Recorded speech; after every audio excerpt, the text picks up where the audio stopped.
Welcome back to Case of the Sunday Scaries. I'm Elyse, And I'm Annie. and Annie is taking over the mic. I know we kind of put you through a roller coaster last week with Sylvia's case, but hopefully we led up to this case with something a little bit more positive. But I have a feeling Annie is going to take us down a peg or two. I will bring you right back down. But before we get into today's episode, we have got to talk about Eliza Fletcher.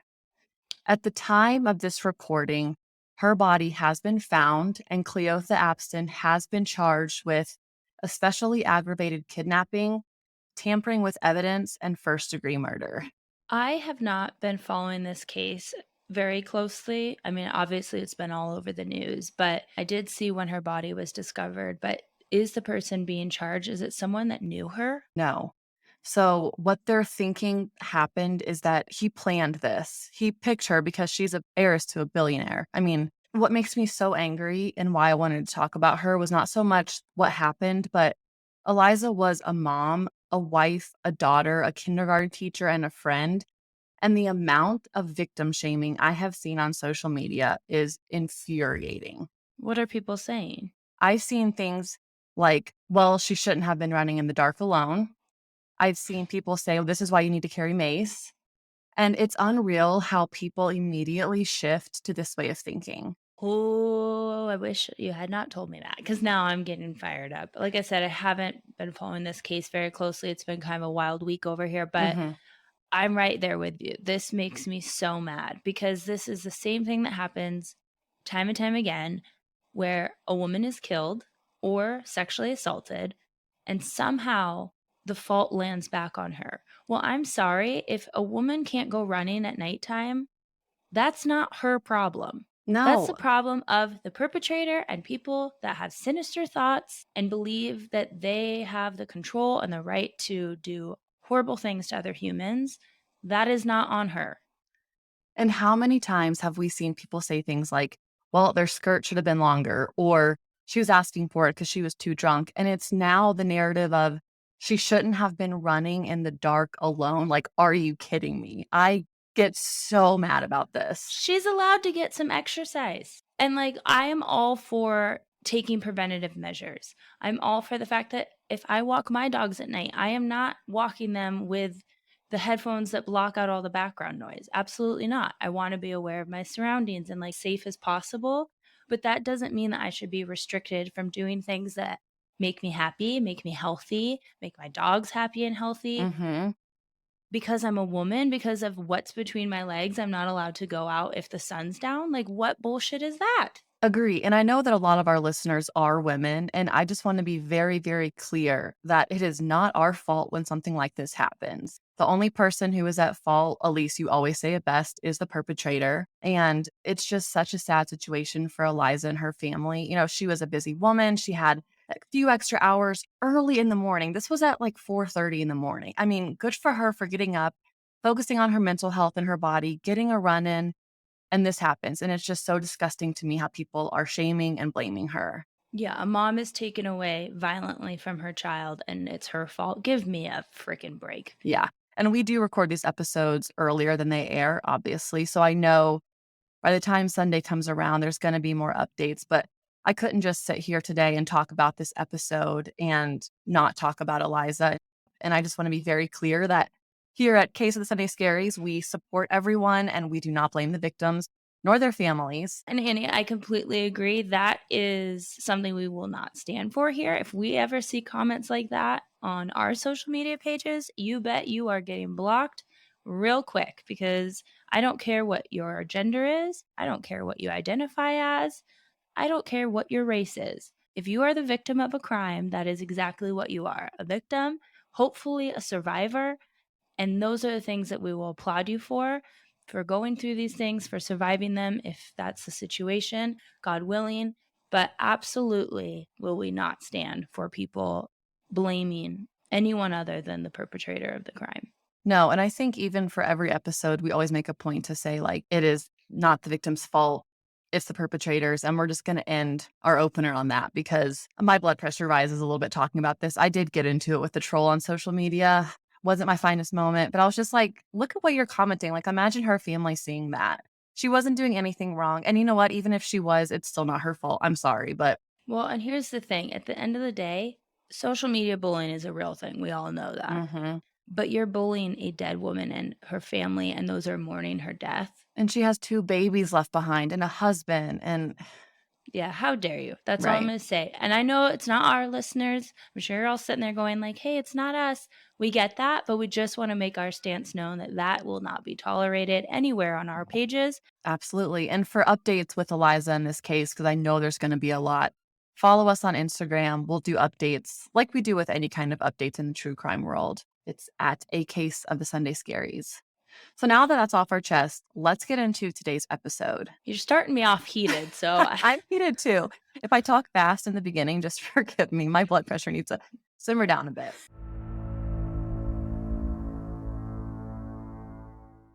The case I am covering today is about a crime that happened in the rural community of Earlsboro, Oklahoma, back in May of 1983. It involves 2 young adults who were newlyweds named Melody and Paul Jones, who were living a totally normal and seemingly happy life up until one tragic night. Melody was 19 years old and had lived in Oklahoma her whole life. She was the oldest of 5 children. She had 3 little sisters and 1 little brother who she was really close with. And she was kind of just that ideal big sister and daughter, like a total gem from all accounts. Paul was 20 years old and was originally from Gloucester, England. When he was a teenager, his family moved to Oklahoma and eventually he met Melody, who quickly won him over. The two met in 1979 and got married 2 years later. After getting married, the newlyweds moved into a cute little wood framed house that was nestled off the highway in a pretty isolated part of Pottawatomie County, Oklahoma. say that 10 times fast. Pottawatomie. And I know we always butcher these names. I did do Google search, but Pottawatomie, like that just sounds so quaint. Yeah, it sounds very Rockefeller, just a sweet little tiny town. And a sweet little newlywed couple who bought a plot of land, had a house, just everything going for them. Well, go ahead, Annie, kill our hopes and dreams for this couple. The house sat on some acres surrounded by a thick forest, making this a private little sanctuary for the Joneses. They were so excited to start their new life together, and buying this house on a little piece of property was the first step in that journey. Both Melody and Paul had jobs in the nearby town of Seminole, roughly 9 miles from their home in Earlsboro. Melody worked at the local Dairy Queen, and Paul worked at the Jimmy Austin Golf Course, where people described him as a very quiet but excellent young man. The two were living their quiet little American dream. Spring was wrapping up and summer was just around the corner in Oklahoma. One thing Melody loved to do was be around her family. On this particular day in early May, Melody spent the day fishing with her parents and 4 younger siblings. The evening was wrapping up, and Randall, who's her little brother, offers to give his sister a ride back to her house. During the drive, Melody asks her brother if he will spend the night and hang out with her and Paul. She didn't have a reason as to why she wanted her brother to stay, but this was not out of the ordinary for the siblings. Yeah, you said they were really close, right? Really close. They were barely a year apart. And Randall even told investigators it was completely normal for her to ask and even for him to stay. And so it didn't strike him as odd when Melody asked. Maybe she just wanted her brother to have a glass of wine with her and not I have to think drive so. home. And she was so young, like 19 years old, kind of a newlywed. Like it's nice to have your family around during that time. And I think that Randall and Paul, her husband, were really close as well. So, like, just some bros hanging out with Melody, who seems really cool and kind of just a fun little sleepover. But And you know she has ice cream in her freezer. You know she does. some Bonnie Bell. Well, no, she worked at Dairy Oh, Queen. yeah. So she's got one of those amazing frozen cakes from Dairy Queen just sitting in that free. I'd go over and spend the night just for that. Absolutely. But Randall declined the invite with no real reason. Like I said, it wasn't odd. And Maybe he eventually, doesn't like ice cream cake. he's a DQ hater. Eventually, the two arrive at the Joneses' home. It was around 10:30 p.m. and it was completely dark outside. From his truck, Randall recalled seeing a tall male figure in the doorway of the home, but he assumed it was Paul. There were no lights on in the home, so he did the brotherly thing and pulled his truck up to the front door to make sure Melody made it inside safely. They're pulling up. She's with her brother. He's declined to come in and hmm spend the night and have some ice cream cake. but they see a male figure inside the home and assume it's her husband, or was it outside? In the home, kind of in the doorway. Like, imagine looking through a window and seeing someone there. What's weird is the lights are off, but maybe Paul just had walked in the back door. I mean, it didn't seem out of the ordinary for Randall or Melody because she actually goes ahead, walks up to the door, walks inside, and she flickers the lights on. I don't know about you, but that's kind of my way of saying, like, I'm inside safely. Go ahead and leave. The lights are on. All Right, is it's the well. same as, like, flashing your car lights at someone, like, "I'm good to go." Exactly. And that's exactly what Randall does. He pulls out of the driveway and drives back to his parents' house where he was living at the time. What Randall didn't know was that this would be the last confirmed sighting of his sister, Melody Jones.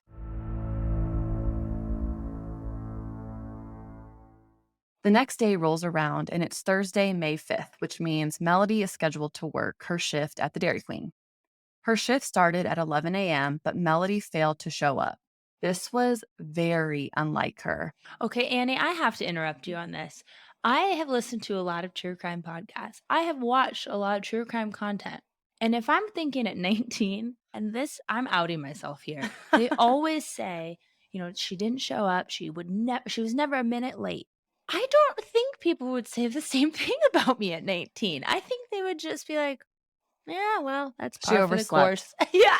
I know, and she was described as being responsible. She loved working at the Dairy Queen, and she also loved her employees. Like, I think her manager had a really good heart, and it kinda goes to show just the time, which we're in the '80s, think about it. I mean, the fact the manager called her mom and was like, "Melody didn't show up for work today, maybe go check on her." It just shows kind of the innocence of this small Oklahoma town. Well, and you know what? It also shows the importance of showing up to work on time because so many cases start this way of the person who is always responsible, always calling if they're going to be a minute or two late is the one that everyone starts to panic and Mhm. puts the word out when they don't show up. So, this is your informal PSA to go to work on time.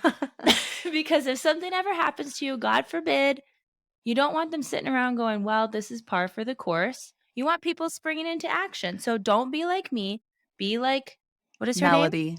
Melody, and go to work. Be punctual, be on time, absolutely agree. And so when Melody didn't show up, the DQ manager, like I said, called her mom and basically said, "She's not here. Can you go check on her?"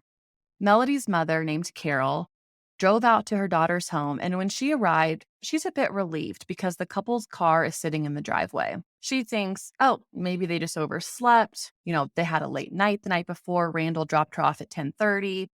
I'll just go grab Melody and take her to work. All is well. So from her car, Carol begins honking, trying to wake them up.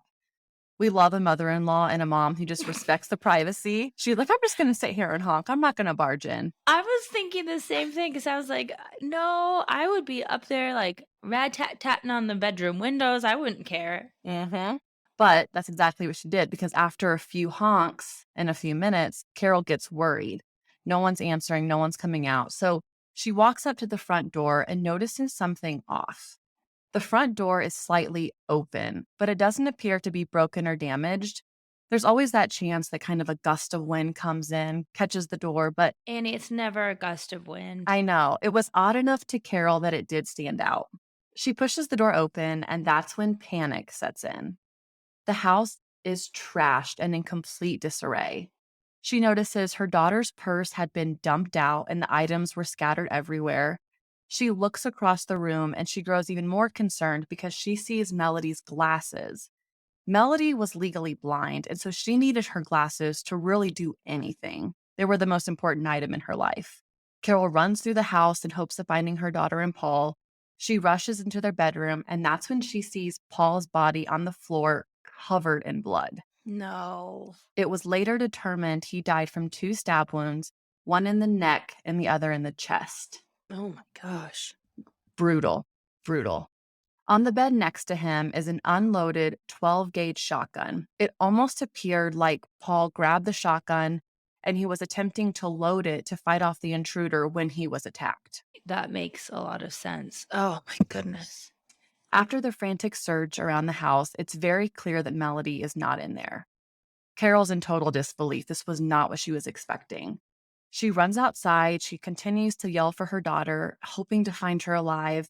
She circles the property multiple times. Remember, their house is back off the highway, kind of in a secluded area. And that's when she decides to call 911. The Pottawatomie County Sheriff's Office and eventually the Oklahoma State Bureau of Investigation were called to assist with the search for Melody. Because of the landscape of the area, an extensive ground search was conducted and it covered a 12-mile radius around the home. Some law enforcement take to the rugged, lush terrain while others are searching inside the house. While inside the house, investigators are stumped.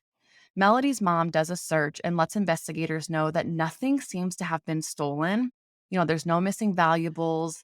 So they didn't walk in the midst of a burglary and then crime of, "Oh, this person saw me, I have to take them out now." Exactly. Nothing was stolen, but Melody was missing, which was obviously a huge issue. Law enforcement also determined that there was no sign of forced entry. All of the windows were intact. But then Carol mentions how that door was kind of ajar that morning, and it puts a little fear into everyone's heart. So are they now thinking that her husband, who didn't go with her to her brother's house, correct? Yeah, he was not on the fishing trip with the family. So are they thinking, like, this is someone that knows the family that he would have opened the door to possibly? Right now, they have no idea what's going on. They did jump into action really quickly, but as of now, they're at the house, they're searching, they're kind of trying to piece things together, but no one has any idea what's going on. Melody's family was growing more and more worried. They knew that she would never leave the home without her glasses and her purse. She wouldn't be able to get anywhere. And after doing the ground search and speaking with her family, investigators come to the conclusion that this is a murder and an abduction situation. Oh my gosh. So wait, so that begs the question, and I'm sure you'll get to it, but I just have to throw out where my head goes Hmm. immediately. Of course. That her husband might have already been dead when she walked in, and that the person they saw could have been the perpetrator of all of this, the intruder? Could have been. I do get into some theories later, but that is one of the stronger theories. Wait a minute, Annie, is this a cold case? Cricket, Annie! cricket, cricket, cricket. No. I love a good cold case. Come on. I'm not laughing out of the funniness of it because nothing about this is funny. I thought you were gonna lead me to some resolution. All right, I am Mm-mm. resigned to my fate of not having the answers I so desperately want. Go ahead. A few days after the murder, Paul's mother, Marge, drives over to the crime scene and police allow her to enter the home. She immediately feels like something is off. She has a statement that reads, "There was no blood on the carpet. I pulled it up and there was no blood. There's no blood on the curtains, on the walls, or on the ceiling." Now, when you stab someone, there's going to be a lot of blood. He was a healthy boy. Once, when he was a kid, his foot was sliced by an axe and blood spurted everywhere. Why wasn't there blood splatter? End quote. Because he was asleep. Well, she was convinced the murder didn't happen at the house. And at the time, it kind of seemed like Marge's findings were dismissed. I'm not sure why. Law enforcement agreed it was odd that there wasn't blood splatter, but they kind of left it at that. I think he could have been asleep, but remember, he's up trying to load that shotgun. Okay, so let me work because there would be off spray. There would be, yeah, like you said, splatter at the very least on the walls or, I mean, not to be grotesque, but Hmm. it's just the truth. Especially if he was trying to fight. I would be interested to know if he had any defensive wounds whatsoever, because if I saw a knife coming to me, I understand he's trying to load a shotgun. But if I'm playing this out in my head, perhaps now we're going down a rabbit hole as we always do. But let's say he was asleep and he woke up and heard something, maybe thinking, "Oh, it could be my wife," but like, "Oh, this doesn't sound quite right." And he's awake and alert doing the shotgun and then sneak attack by this Hmm. person. If he was awake enough to be loading a gun, he would be awake enough to try to be defending himself. Yeah. So I wonder if they had any defensive wounds on him. From what I found, it was just those two stab wounds. Yeah, that's really weird. It's super weird, and not a single piece of evidence was found during the ground search. So this is like a masterful killer if he did it in the home. It's very odd. Marge was a mother on a mission. In the days after her son's murder, Marge and her daughter, who was Paul's sister, went full detective mode, and I applaud them for that. They wanted answers, but they were also mourning the loss of Paul, and they demanded justice. At first, Marge kind of pointed the finger at Melody. She began asking Paul and Melody's nearby ish neighbors if they heard or saw anything on the night of May 4th. She told law enforcement the neighbors heard yelling and screaming. They heard doors slamming and car doors slamming and screeching to a halt. But unfortunately, the neighbors didn't want to get involved and they claimed they were scared to talk to authorities. Okay, like we said last case, if you see it, if you hear it, tell someone. You can be Yes. anonymous. Tell someone. But I read that and I kind of stepped backward because I had been under the impression that this house was in the middle of nowhere. So I did some digging and I found a YouTube video from 2021 from an account called Etched in Stone. And this man goes around to cemeteries, finds tombstones of murdered victims, and tells their story. It's a really interesting account. And he actually pulls up Google Maps and he shows where the Joneses' house was located in Earlsboro, and there is no one around them. I don't know where Marge got this story. I think she was desperate for answers. She's mourning her son. I do not fault her, but she was quick to point to Melody. In today's age, we always point out to the husband. So it's fine. It's fair. Well, I and get it. let's be honest, statistics show that generally when crimes happen, it is someone in your very close circle, which is a very creepy thought. I'm going to go make sure Blake isn't out to murder me or anything. But I mean, that is the statistic. So I could understand if you're even somewhat knowledgeable about that, you might go right to that thought. Agree. But if this story is the only one like it, like there's no history of abuse and things like that, then perhaps you're right that it's just a mom desperate for answers and wanting those answers anywhere she can find it, even if she has to maybe stretch the truth a little bit to get investigators looking at all possible leads. Absolutely. And there's no history of abuse, but there is a history between Marge and Melody. They actually worked as housekeepers at a hotel before Melody started her job at Dairy Queen. According to Marge, Melody said some really odd things to her.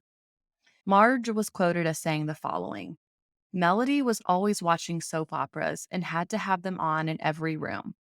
She says to me, I could get away with murder. I told her, what? You're taking these shows way too serious. She told me she could get a new social security card and driver's license for $50 on the street, end quote. This is sounding very Gone Girl. I agree, but Melody was like 19 years old. She's watching her soap operas. I mean, I make comments like that sometimes where I'm like, oh, if anyone didn't know me, they might take that a little too serious. Like, kind of thing. She was just bantering. Absolutely. And I'll be the first to say it.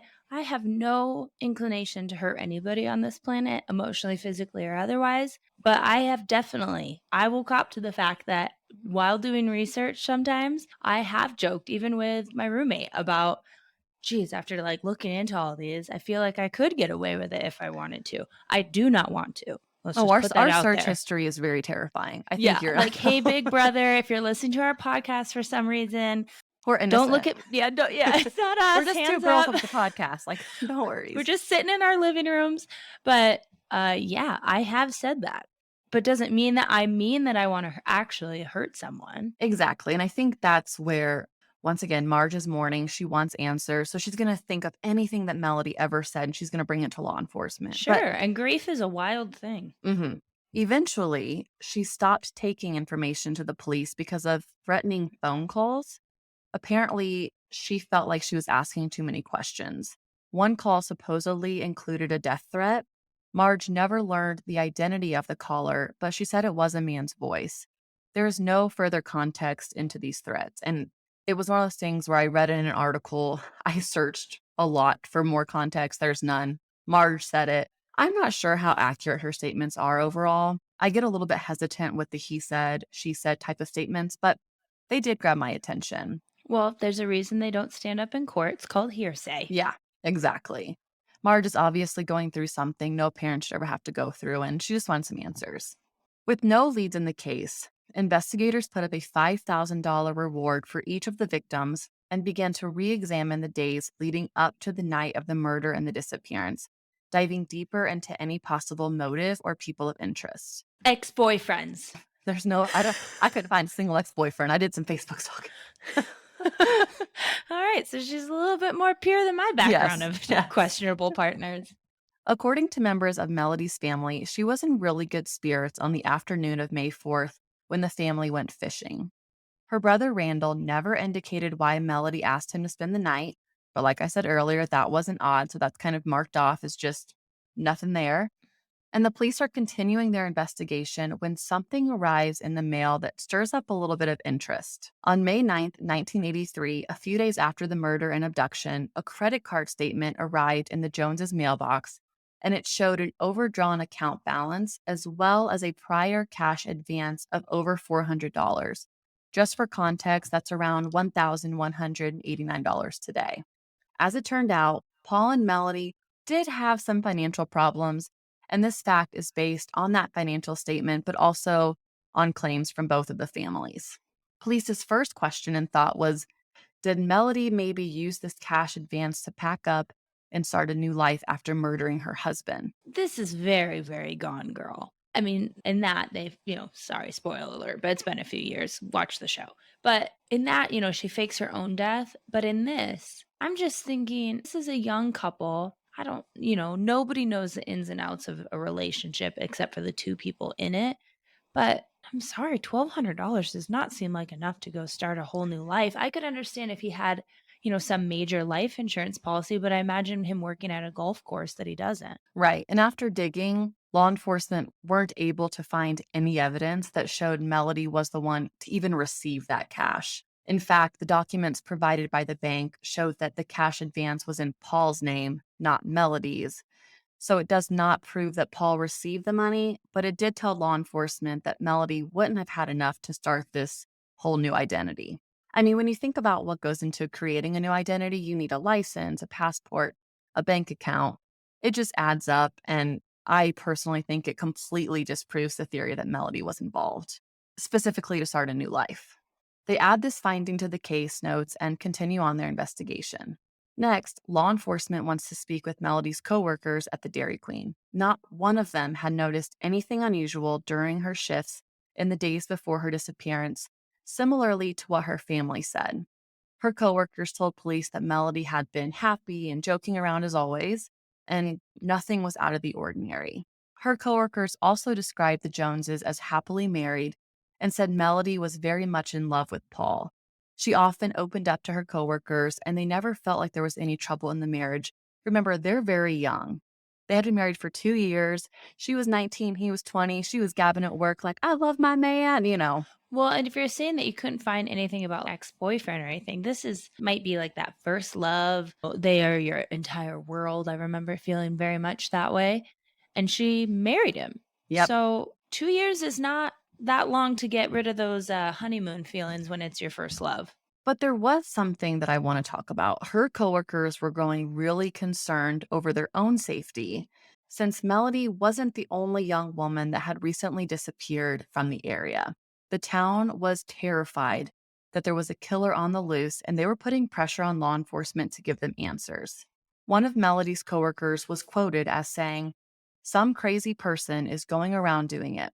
This kind of thing just doesn't happen that much in Seminole, Oklahoma, especially that close together." This was a 24-year-old named Danica Reed who worked at the Dairy Queen with Melody. The same Dairy Queen? Yeah, she worked at the Dairy Queen with Melody, and she said that. Oh, I thought that this was another girl that went missing. I was like, okay, that is Well, wild. someone did go missing, and her name was Patricia. And I'm going to talk a little bit about her because she went missing only a month before Melanie was abducted and Paul was murdered.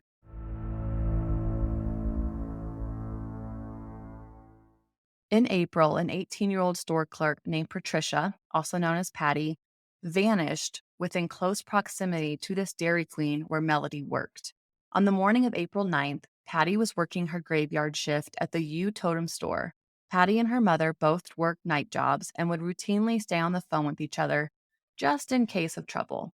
The last contact known with Patty was around 4:30 a.m. when she told her mother she was going outside to sweep the parking lot. She put the phone down on the counter without hanging up. Her mother heard nothing troubling, and she hung up a few seconds later because she needed to make phone calls for the cab company that she worked for.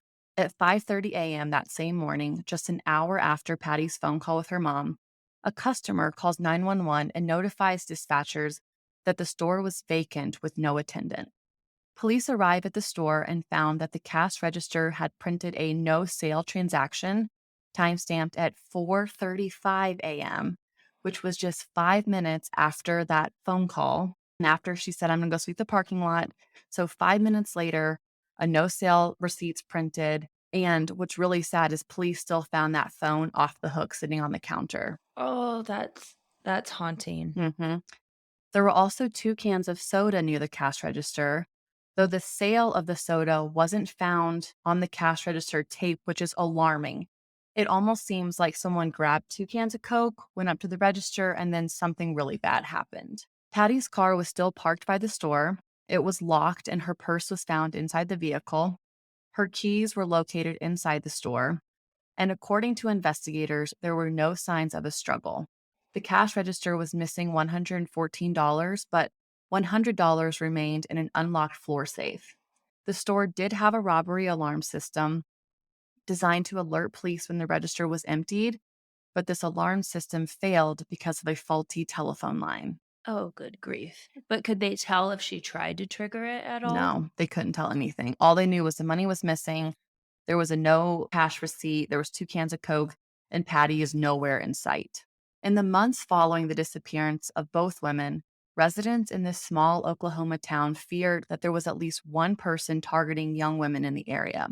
When you think about the coincidences in the disappearances, it does make sense. Both women worked at businesses in the same town. The businesses were within a couple blocks of each other. Melody had lived 2 blocks from the U Totem store in 1982, a year before her and Paul moved to the house in the country. The women were both around the same age. Both had left behind their purses and personal items when they disappeared. Melody lived less than half a mile from Highway 9A at the time of her disappearance. And similarly, the U Totem store where Patty disappeared from was located off a connecting highway that was close to Highway 9A. So it's all happening in the same area. This is a lot of, yeah, A lot of coincidences. I would think coincidences. the same thing that these Dairy Queen employees do of one is suspicious, two is a pattern, hmm potentially. And imagine the small town fear. I mean, I bet rumors are flying like crazy. I wish the listeners, we got to start doing video because if people are watching me while you're telling this, I am like sitting here with like my fingers on my chin, doing like thinking man pose because my head is going in a lot of different directions, trying to like detective Dehlbom my way through this case. It is hilarious. But right now, you're sitting in a completely dark room. like, Yeah, this wouldn't be so great for video, but it adds to the ambiance. Here's a thought just from what you said and about like the 2 cans of Coke. If she's going out and picturing like she's walking out to sweep the parking lot hmm and a guy comes in, because remember at the other scene, nothing seems tampered with. Like maybe it's someone they know, maybe it's not, but it's weird that the door was ajar without it being broken into or the lock or whatever.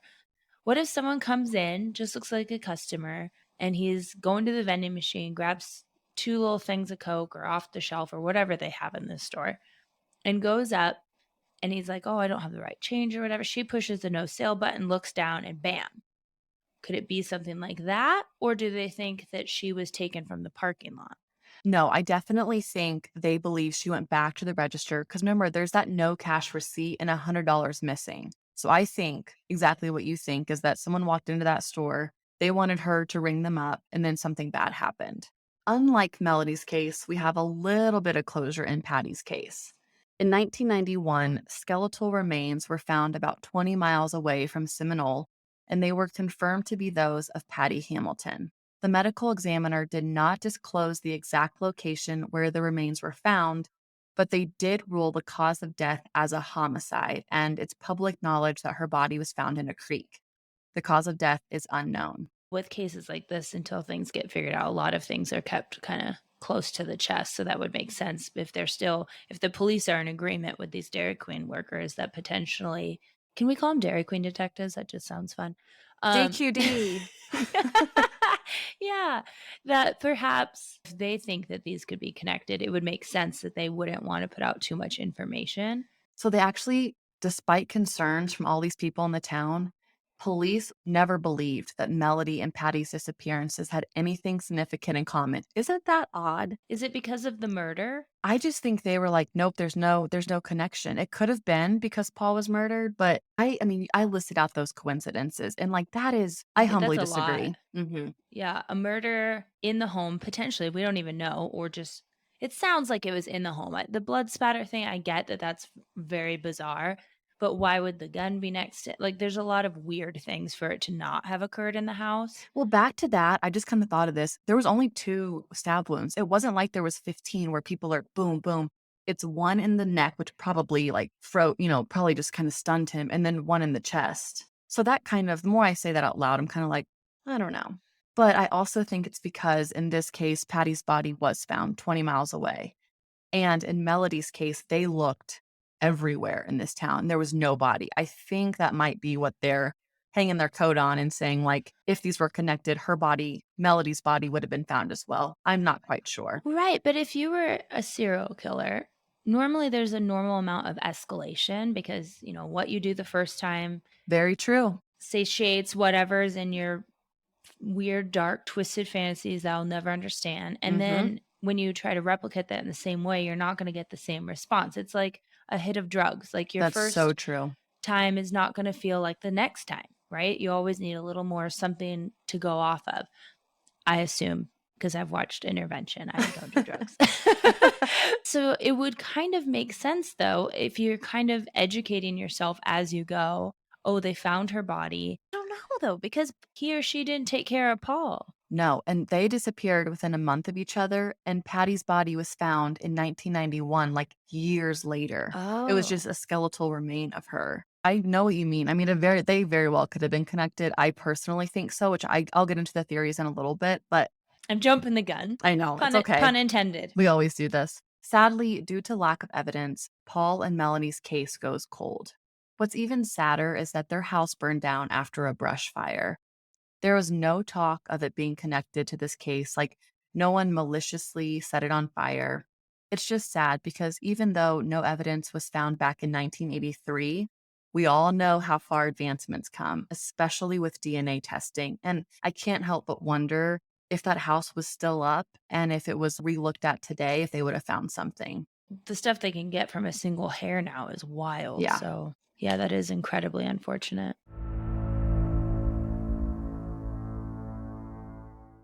In 2017, nearly 35 years later, new information comes forward.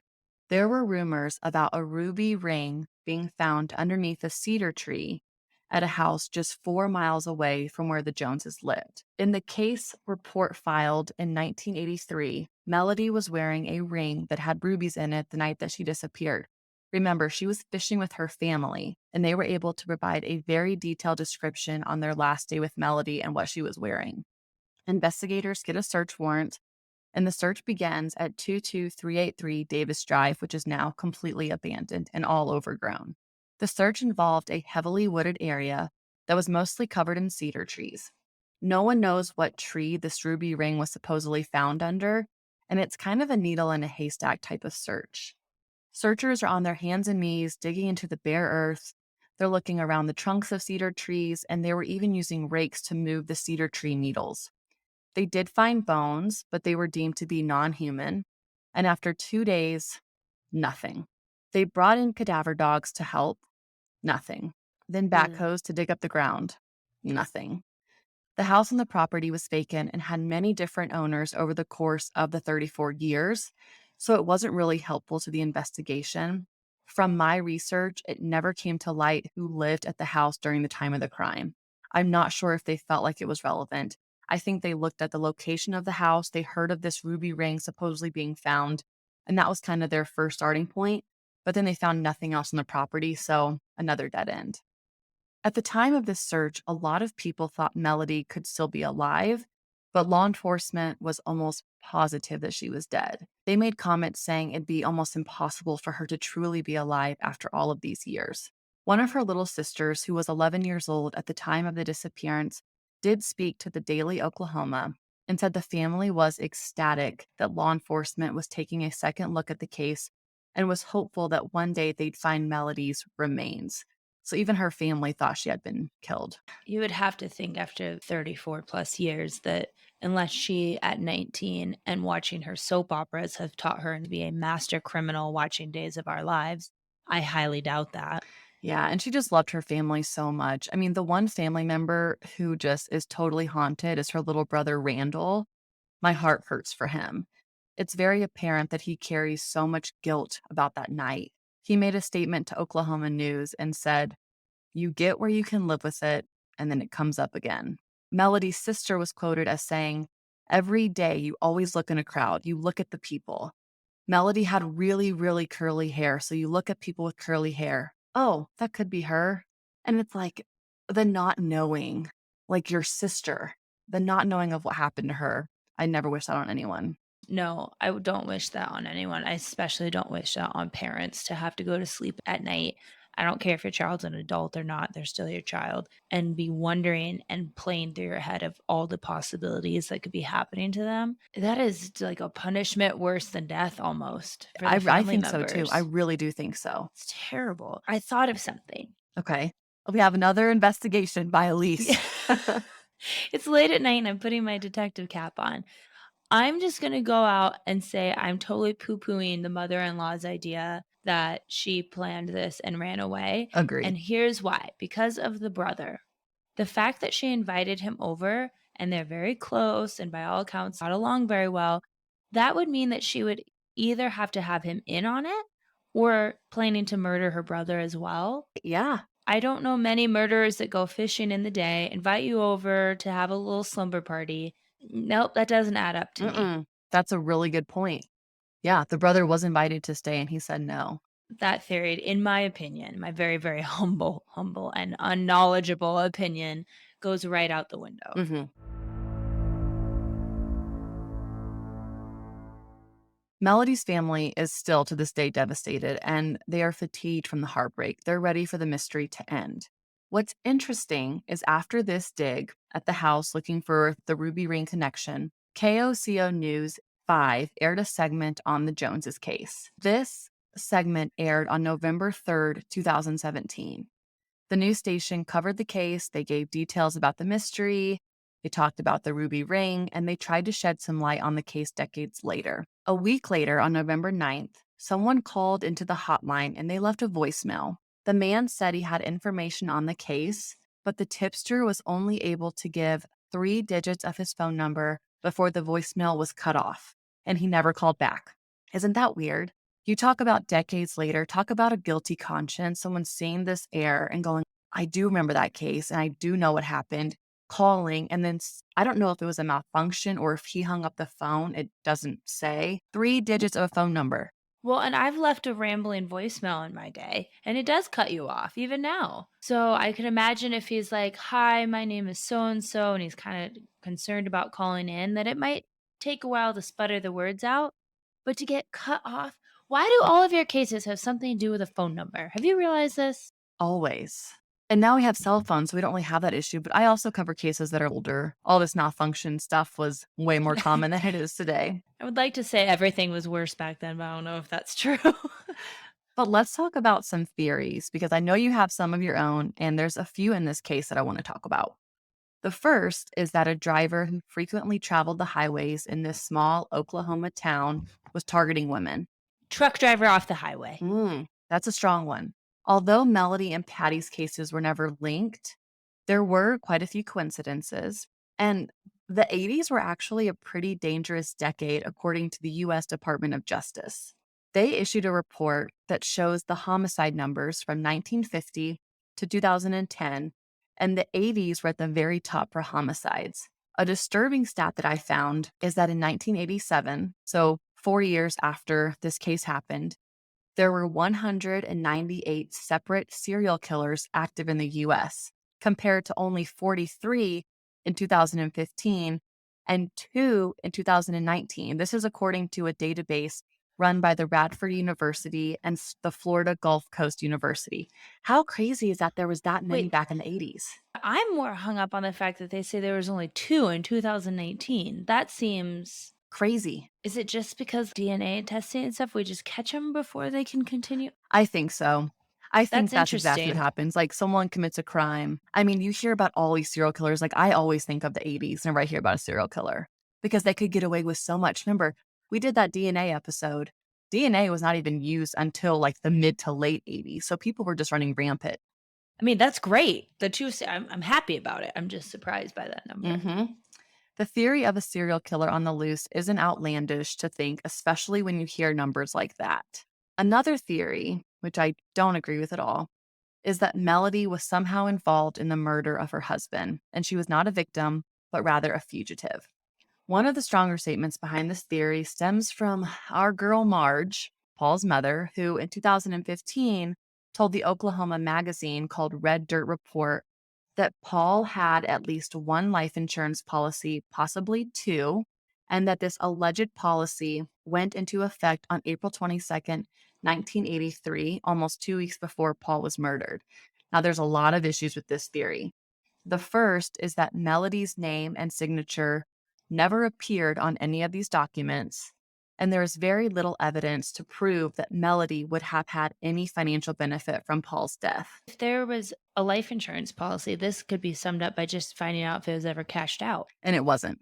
Oh, well then, Right. what did she have to gain that $1,200? Even if it was a murder for a hire kind of situation, $1,200 is not usually enough to get that taken care of. No. And they were 19 and 20. I mean, they didn't come from rich families. They had some debt, they had some financial issues. Paul himself was not from a wealthy family. And because of those factors, I completely disagree with this theory. I know that you do too. I'm still hung up on the fact that she invited her brother to spend the night. I Hmm. mean, if you're going to commit a crime, the less people around to witness it, the better. I don't think you invite your brother along to guest star in your homicide. Agree. So, yeah, with the life insurance not being cashed in, with the brother being invited over, I'm going with no on that one. Yeah. But what these theories don't disprove is that Melody is alive. This is not to say that she committed the murder. I think the evidence is very clear that it's pretty unlikely. But with no body, it is a possibility that she was kidnapped and is still out there alive. Not by choice. She's not living this whole separate life by choice. But I think that's kind of my optimism speaking. Law enforcement was very clear. There's no way she's alive. Her family agrees that she was murdered. But the no body just gets me. Well, it stinks because you want the family to get closure for sure. And they desperately want that. And that maybe there's something in her remains that can get some vindication for these deaths. But then there's part of you that thinks, well, we hear about people escaping after 11 years of being held captive by someone who has them in their backyard. Yeah, or in their basement or in a spare bedroom, like, it's crazy. A third theory that I personally agree with was that Paul died protecting Melody, who was then abducted. Some think that that shadowy male figure in the doorway was an intruder planning a robbery. When Melody suddenly appeared, that robber panicked. It's important to note that no material items were stolen, but of course, Melody was missing. I don't even know about that one. Doesn't make sense to Because it's me. like, why Melody and Paul? Like, they were 19 and 20, their house was back off a highway. I just think the only logical thought is that something was happening and Melody startled that. Because whenever she pulled up, Randall said, yeah, there was a figure in the doorway. But you would expect to see, I know they said the house was pretty much like trashed and ransacked. Hmm. So that could be her running or fighting off or whatever the case is. But why abduct her? And why not just do what, this person had done to Paul? What does he have to gain from taking? I don't It know. makes it This almost more case is messy to have a person, to take a person. right. Agree. There's a lot more risk involved with that. So there's a lot of horrible people that would do a lot of horrible things, but that one just doesn't. I don't know. None of these theories are anything I can settle on and go, "Yep, that seems like the most likely." It's bizarre. Melody's mother, Carol, died in 2014 without receiving any closure and knowing what happened to her daughter. Melody's brother, Randall, still lives in Oklahoma and regularly stays in touch with the Pottawatomie County Sheriff's Office. He continues to seek justice for his sister and brother in law. Paul's parents actually moved back to England after their son's death, but in 2015, Marge made the voyage back to Oklahoma to be reassured that law enforcement hadn't forgotten about her son. Marge had made it her mission to find out who killed Paul and what happened to Melody. At this point in time, Marge had a terminal illness and wanted to make one last visit to speak with the fifth sheriff who had taken over this case. Yes, the fifth sheriff. The new sheriff on this case is named Under Sheriff Palmer, and he said the guilt of these crimes has got to take a toll on a person. He hopes that someone will come forward and come clean and give those involved the closure they deserve. He actually made a plea to the public and begged the person to come forward. He said, not for me, but for Paul Jones's mother before she dies. Come give us that other piece of the puzzle. That is absolutely heartbreaking. She came back from England to, like, fight for her baby boy. It's ugh. Well, and what it reminds me of is, beginning of last week's case, we talked about that new change in policy. And so I'm going, okay, well, what about that? Her brother's still alive. But then I remember the house burned down. So They have there's nothing not to a go whole off lot of of. evidence to go off besides crime scene photos and oh, that's just so sad. But they're not giving up. Law enforcement isn't. So over the years, there's been a few updates in the case.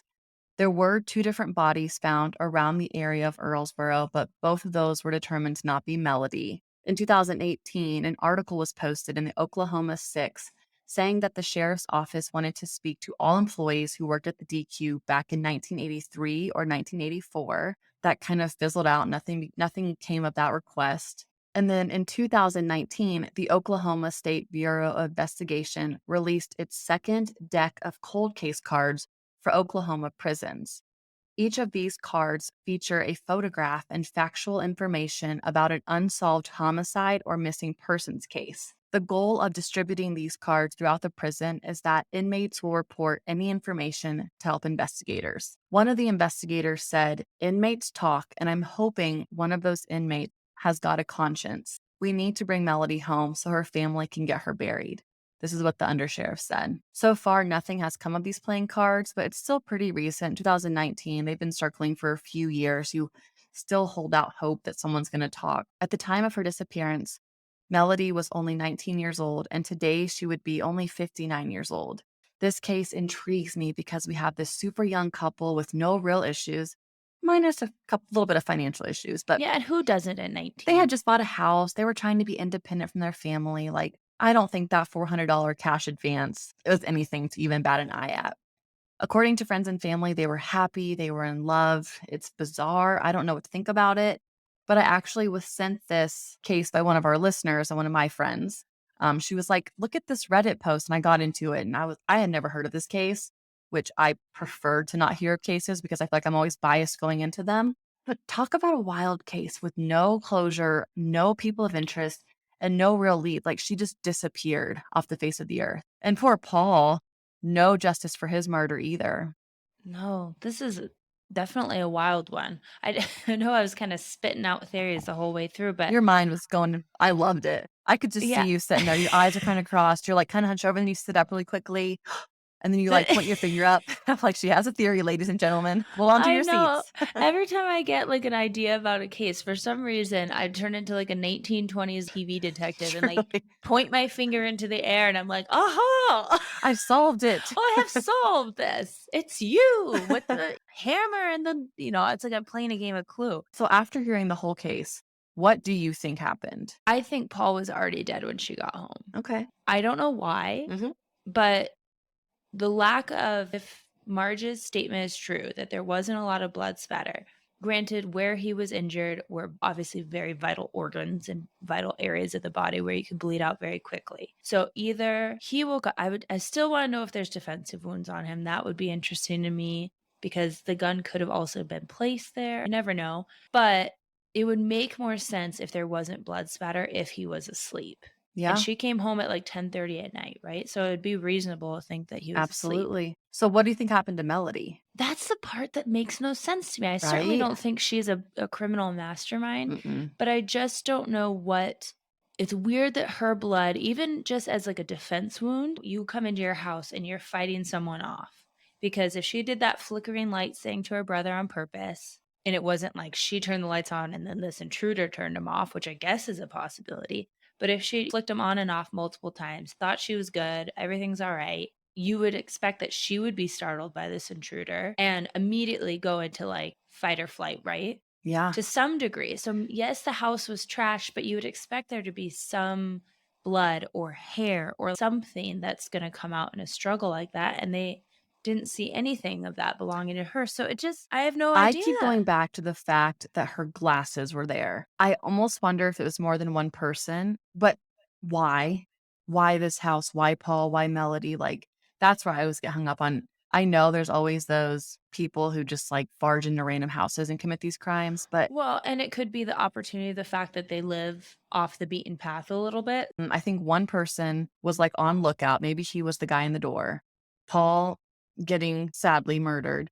Melody walks in, drops her purse, her glasses fly off. I mean, her purse and the items were scattered on the floor. I don't know if it was right in front of the doorway or whatever, but I've since I started researching this case a few weeks ago, I have not stopped thinking about her. Like, every single day I read probably 50 articles on this. Google histories, everything is purple because 'cause I've already clicked on it. And I'm like, there's gotta be something out there that that I've missed, but Yeah, this one is completely stumping me because mhm, you would expect to see certain things in that house that would indicate one way or the other, but it doesn't sound like any of that was present. So I don't know. Well, we're going to turn this over to the scary squad. You guys let us know what you yeah, think let's do a poll. because I truly am stumped by this. Of course, I know Annie will list all of her references, Mhm, and if there's any pages where if for by some chance you know something about this case, you can call it in. But I want to know what your theories are because this one truly stumps me. I don't know what I think. I don't know if I think they're connected. I don't know what the purpose is if they're not getting any money. The only thing that still makes me think they could be connected is just because clearly this is an escalation from the mhm. first one, but who knows? So tell us what you think. As always, we will be back next Sunday. I will be taking over the mic to bring you a new case, and like I told you before, it's gonna be a historical one. So it's not, how do I say this? It's not gonna be a dark case. This isn't an actual murder case that I'm getting into. There is a dead body involved, and there's some really terrible people called the Nazis involved. So tune in next Sunday, but as always, until then.